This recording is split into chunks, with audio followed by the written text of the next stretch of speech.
주님 가르쳐 기도로 함께 기도하심으로 새벽 기도를 시작하겠습니다. 하늘에 계신 우리 아버지, 아버지의 이름을 거룩하게 하시며 아버지의 나라가 오게 하시며 아버지의 뜻이 하늘에서와 같이 땅에서도 이루어지게 하소서. 오늘 우리에게 일용할 양식을 주시고 우리가 우리에게 잘못한 사람을 용서하여 준 것 같이 우리 죄를 용서하여 주시고 우리를 시험에 빠지지 않게 하시고 악에서 구하소서. 나라와 권능과 영광이 영원히 아버지의 것입니다. 아멘. 함께 329장 주날 불러 이르소서 함께 찬양하실까요?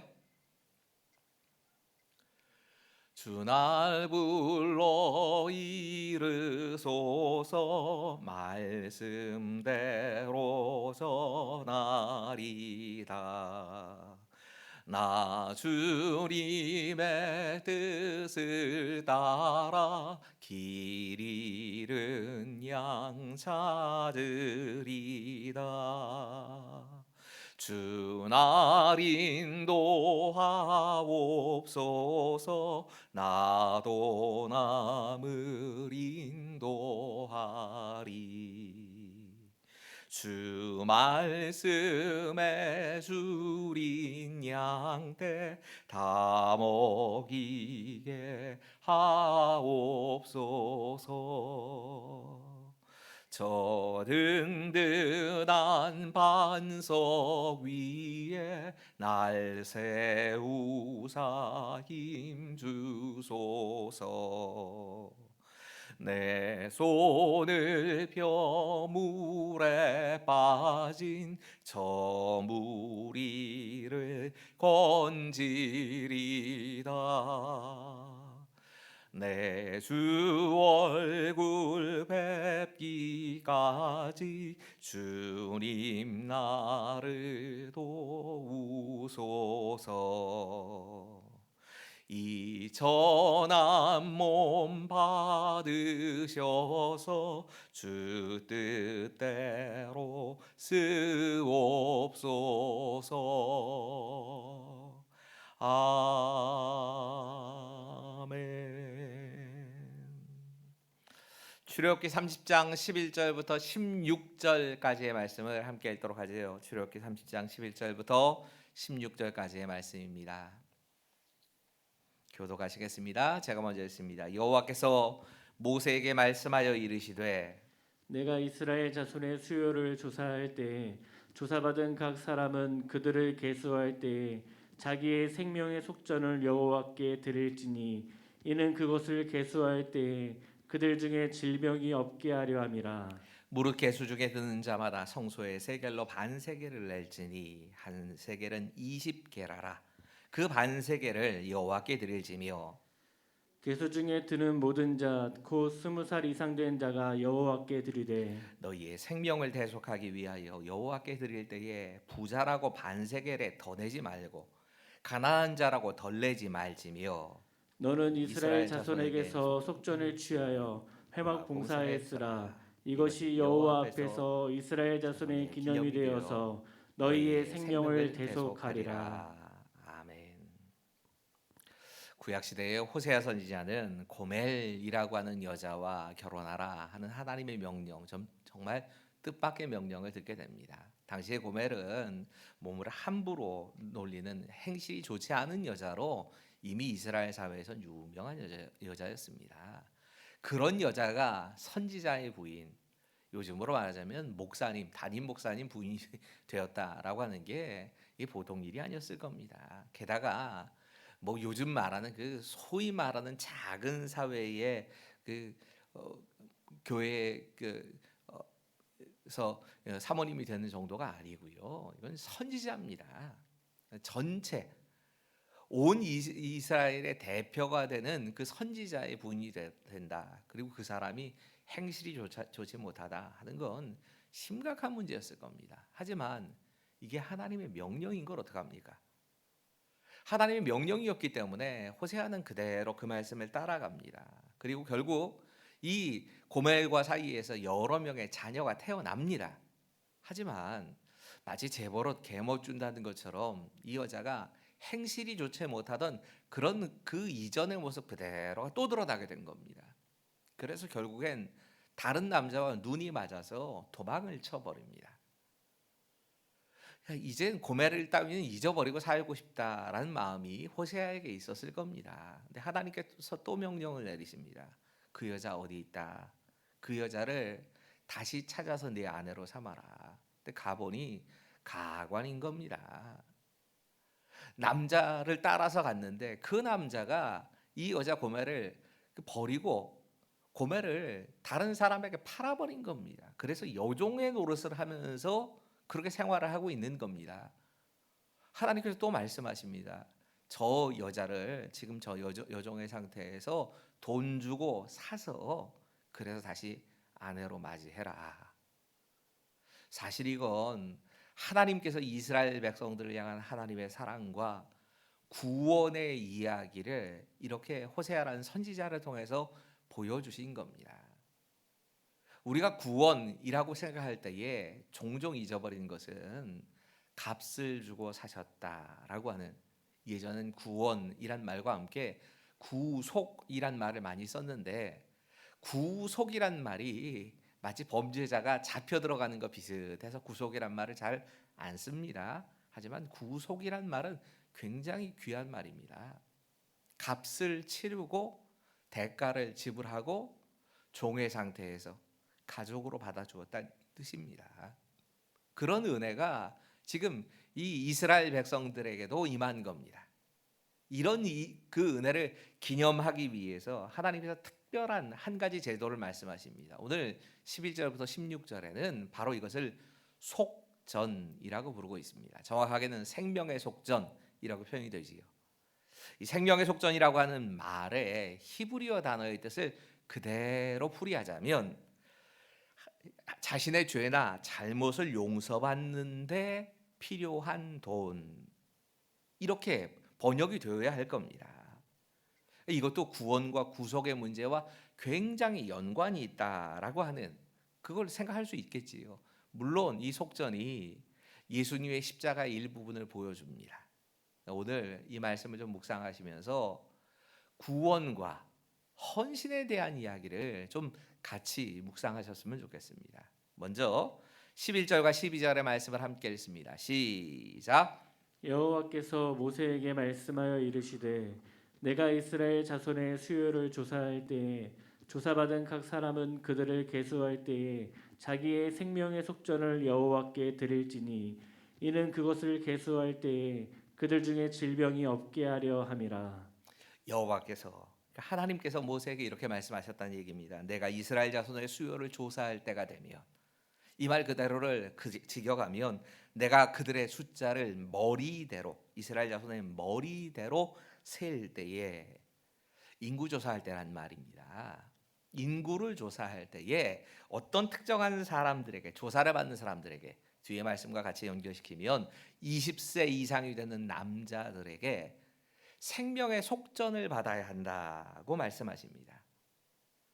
구원받았다는 것에 대한 감사의 예물로 생명의 속전을 드려야 한다. 하나님이 이렇게 말씀하십니다. 사실 이 제도가 예수님 당시까지 계속 진행이 됩니다. 마태복음 17장 24절부터 그 이하의 말씀에 희한한 말씀 하나가 등장합니다. 가버나움이라고 하는 지역에 예수님과 제자들이 도착했을 때 가버나움에서 반세계를 받는 사람이 예수님의 제자 이 베드로에게 와서 따지는 겁니다. 왜 너희 선생님은 이 반세계를 내지 않느냐? 이 반세계이 바로 생명의 속전입니다.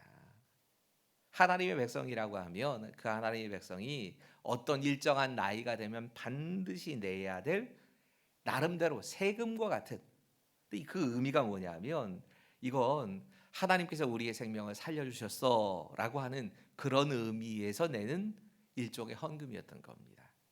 참 희한한 표현이 나옵니다. 그 이유를 설명해 주신 말씀인데요. 이는 그것을 계수할 때에 그들 중에 질병이 없게 하려 함이라. 이 질병이라고 하는 건 정확하게는 우리가 그냥 전염병으로 보는 것이 맞습니다. 전염병이나 혹은 아니면 재앙 같은 그런 의미를 담고 있습니다. 전염병이나 재앙 때문에 하나님의 심판을 당하지 않게 하려고.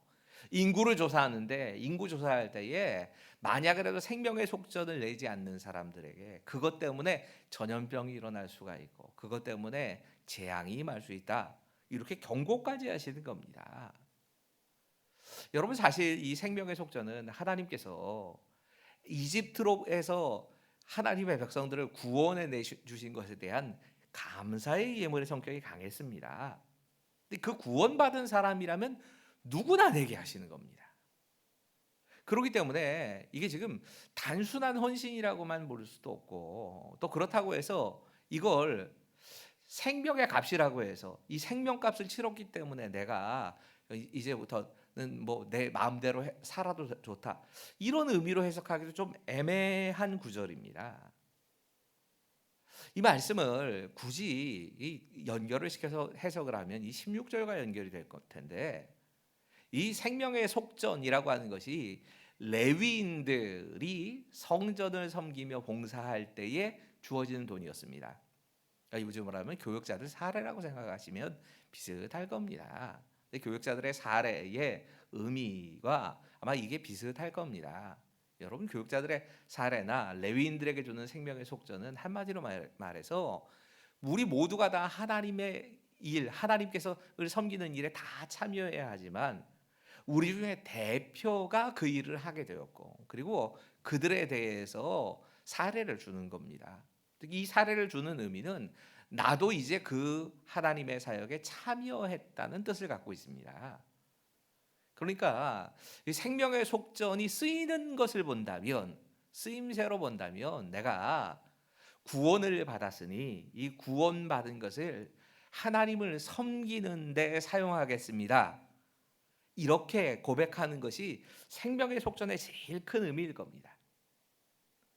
얼마나 하나님께서 이걸 또 강조하시는지 이 생명의 속전을 바르게 드리지 않으면 재앙도 임한다라고 얘기하실 정도로 그만큼 반드시 해야 한다. 정확히 그게 맞는 표현일 겁니다.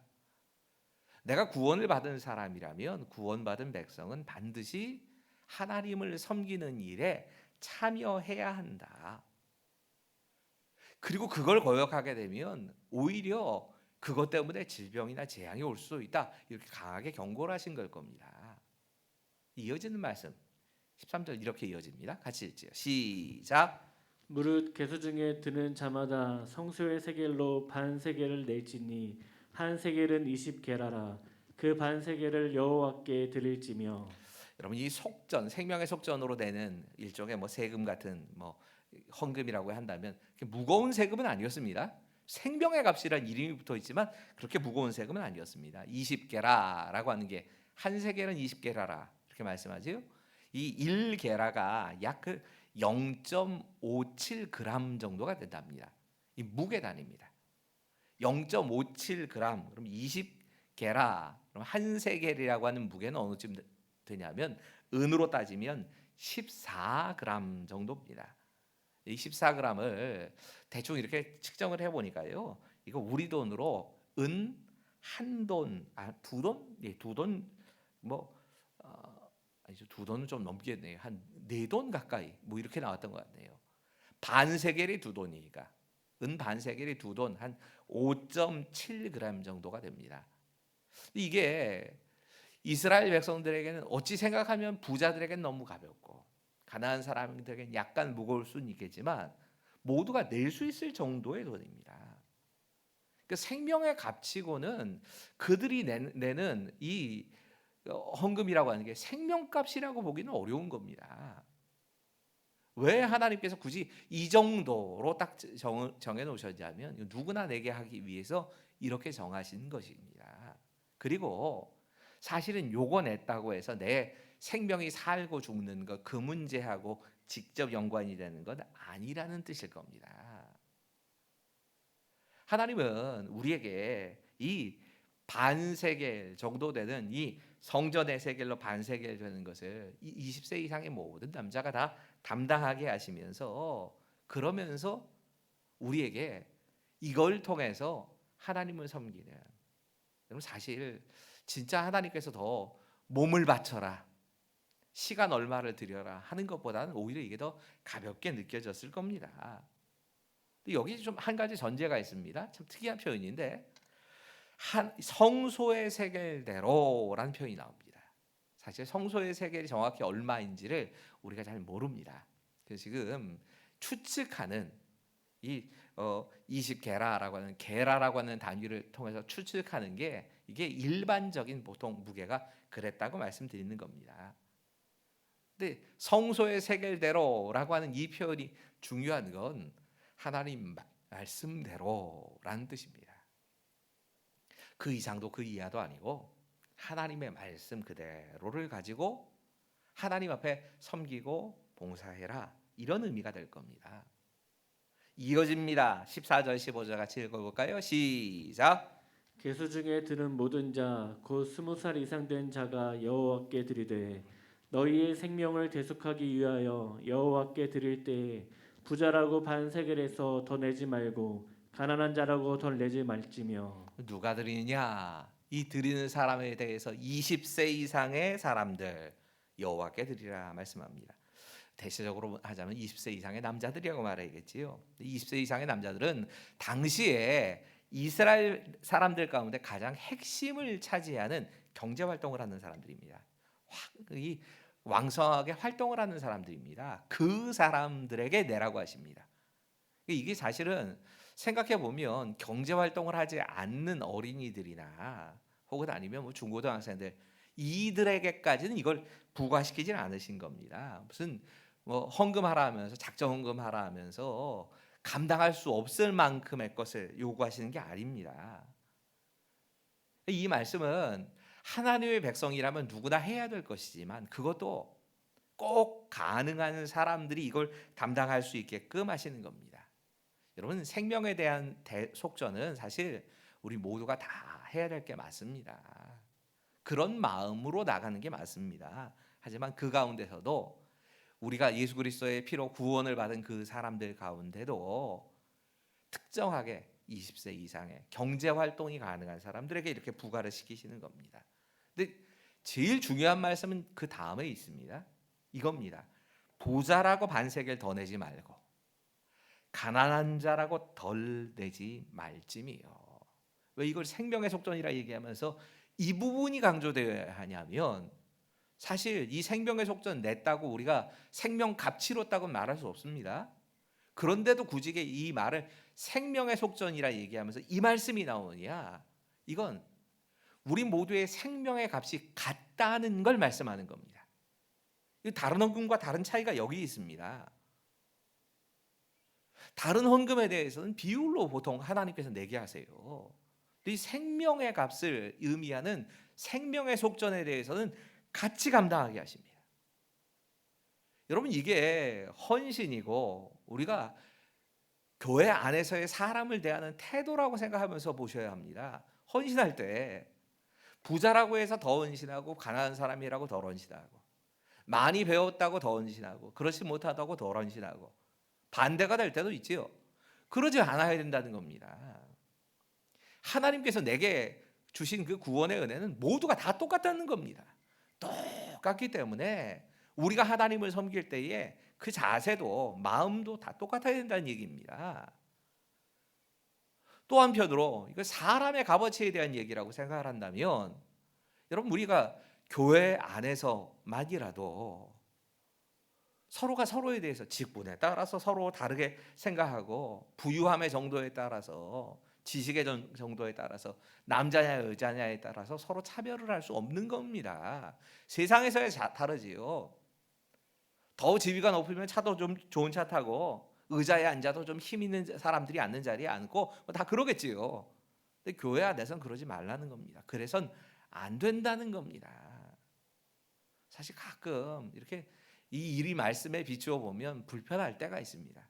어쩔 수 없는 경우지요. 사실 무슨 연합 행사나 하게 되면 꼭 그 연합 행사에 주관하시는 분들을 가만 보면 좀 힘 있고 좀 뭐 거기에서 좀 그 영향력 있는 분들이 앞자리에 쭉 앉아 계시는 걸 보면 좀 저는 불편합니다. 물론 순서를 맞기 위해서 그러려고 하시는 건 의도는 알겠습니다. 네, 결국 그게 하나님이 원하시는 모습은 아니지 않을까 하는 생각을 합니다. 주일예배는 어쩔 수 없기 때문에 그 가운을 입고 있기 때문에 그냥 위에 올라가서 강대상 위에 앉지만, 가능하다면 다른 예배, 양복 입고 앉아 있을 수 있는 예배에서는 저 그냥 회중석에 앉아 있으려고 합니다. 그리고 순서 맡으면 올라가는 게 그게 맞다고 생각합니다. 뭐가 다릅니까? 목사가 뭐가 다른 겁니까? 하나님 앞에서 우리의 생명값은 다 똑같은 겁니다. 직분에 따라서 어떤 일을 할 때 그 사람의 권위를 존중하고 인정해 주는 게 맞겠지만 그건 맞는 겁니다. 하지만 하나님 앞에서의 우리의 생명의 값은 모두 똑같다 하는 것이 사실 생명의 속전에 담겨 있는 제일 큰 의미입니다. 여기에 대해서 어떻게 사용하는가를 이어서 16절이 말씀합니다. 같이 읽죠. 시작. 너는 이스라엘 자손에게서 속전을 취하여 회막 봉사에 쓰라.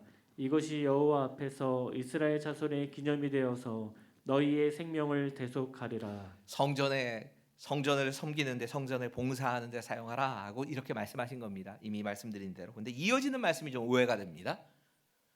이것이 여호와 앞에서 이스라엘 자손이 기념이 되어 너희의 생명을 대속하리라. 진짜 오해가 좀 드는 말씀이지요. 이 말씀은 그 생명의 속전 자체가 무슨 큰 효험과 능력이 있어서, 그래서 그 생명의 속전을 내면 우리가 생명의 대속을 받는다, 이렇게 해석을 하기가 참 쉽습니다. 근데 하나님 뜻은 그거 아닙니다. 지금 여기에서 중요한 건 여호와 앞에서란 말이 나오는 건 하나님께서 이렇게 약속하셨다는 뜻입니다. 하나님의 약속이 그렇게 봐주신다는 의미입니다. 그리고 중요한 건 다음입니다. 이스라엘 자손의 기념이 돼요. 왜 생명의 속전을 내게 하셨느냐? 생명의 속전 내니까 내가 그건 냈으니 이제 그 생명 값치로서 이러고 살라는 게 아니고 기념이 되게 하려고 하시는 겁니다. 감사하고 어떤 일에 대해서 행할 때에 기념을 삼는 것을 하나님께서 하게 하십니다. 그 방법으로 물질을 쓰게 하시는 겁니다. 여러분, 우리가 때로는 우리 인생에 중요한 그런 하나님의 은혜를 경험하게 되어지는 그 사건들 지나갈 때마다 물질과 함께 감사헌금을 드리는 게 이래서 필요한 겁니다. 그래서 기념을 하는 겁니다. 그런 의미로 하나님 말씀하신 겁니다. 내게 기념이 되게 하려고 하나님께서 그렇게 이 생명의 속전을 내라고 하시는 겁니다. 그럼 뒤에 말씀, 너희 생명이 대속하리라는 말씀은 어떤 의미가 됩니까?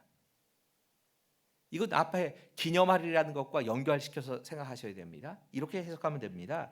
이제 너희 죄를 내가 다 속했으니까 생명이 살아있는 자, 그런 인정받은 사람으로 살아라. 네가 그런 삶을 살아야 된다. 여러분, 생명의 속전을 드렸다고 해서 구원을 받고 그렇지 않다고 해서 구원을 받지 못하는 게 아닙니다. 오히려 생명의 속전이 이야기하고 있는 건 우리가 구원함을 받은 사람은 어떻게 봉사하고 섬겨야 하는가를 말하는 겁니다. 구원을 받기 위해서 봉사하는 것이 아니란 얘기입니다. 구원해 주신 은혜에 감사해서 봉사하라는 겁니다. 여러분, 우리의 신앙의 성숙은 모든 것을, 내가 하는 모든 행동과 삶을 특별히 이 우리에게 주신 구원 그리고 하나님의 역사와 연관시켜서 살아가는 삶인 겁니다. 내가 지금 왜 이 일을 하고 있느냐? 사실 이건 하나님께서 주신 은혜 때문이다. 아, 이것 때문에 내가 이렇게 하게 되었구나. 여러분, 이게 빠져버리면 우리의 섬김이나 봉사가 늘 나의 의를 세우는 것으로 그치고 맙니다. 그래서 불평도 나오고 그래서 교만해지기도 하고 그러는 겁니다. 오늘 본문의 말씀, 이 생명의 속전은 생명을 받은 표시로 내가 하나님 이렇게 나의 생명을 구원해 주셨습니다 라고 하는 것을 내가 기념하고 그것에 대한 감사하는 섬김을 이야기하고 있는 겁니다. 내가 구원받았기에 그것에 대한 감사로 하나님을 섬기는 삶, 이것이 생명의 속전에 담겨 있는 하나님의 뜻인 겁니다. 오늘 같이 기도하실 텐데요. 고난주간 특별 새벽 기도 위해서 좀 기도해 주시고요. 코로나 좀 정점 찍고 이제 좀 안정화되기를 위해서 좀 기도합시다. 계속해서 이런 상태로 계속 이게 지속되는 게 정말 두려운 일인데, 그리고 사망자들이 계속 늘어나는 것이 참 어려운데, 하나님 이제는 좀 안정화되고 적절하게 우리와 함께 코로나를 잘 다스리며 살 수 있도록 도와주시옵소서 기도하시고요. 우크라이나 전쟁을 위해서 계속 기도해 주시는데, 특별히 더 이상 무고한 인명 피해가 없게 해주시고 빠른 시간 내에 종전이 이어질 수 있도록 위해서 함께 평화를 위해서도 같이 기도하시죠. 기도하겠습니다. 하나님, 우리가 고난주간에 특별 새벽 기도회와 부활절을 준비하는 모임을 시작하려고 합니다. 하나님 그 가운데 역사하셔서 우리에게 주실 은혜를 사모하며 나아갈 수 있도록 주님 도와주시고, 우리가 이 시간을 통해서 우리 주님의 십자가, 우리 주님께서 이루실 그 일들에 대해 볼 수 있도록 도와주시옵소서. 하나님, 코로나가 언제쯤 정점을 찍고 내려올까 해서 두려운 마음도 있습니다. 지금 하나님, 너무 많은 사람들이 확진이 되고 또 너무 많은 사람들이 확진되다 보니까 그냥 무덤덤해진 것도 사실입니다. 하지만 하나님, 이제 이 코로나가 더 이상 우리를 크게 괴롭히고 사망자가 생기고 하나님 이것 때문에 희생되어지는 그런 사람들 없이 빨리 찾아질 수 있도록 도와주시옵소서. 하나님, 우크라이나의 전쟁이 더 이상 무고한 인명 피해로 이어지지 않게 도와주십시오. 생명의 교회와 은혜가 진리 신학교, 그리고 정말 그 섬기는 모든 분들 가운데 함께 하시고, 하나님 피난민들 한 분 한 분 가운데 주님께서 위로하시고 그곳에 오히려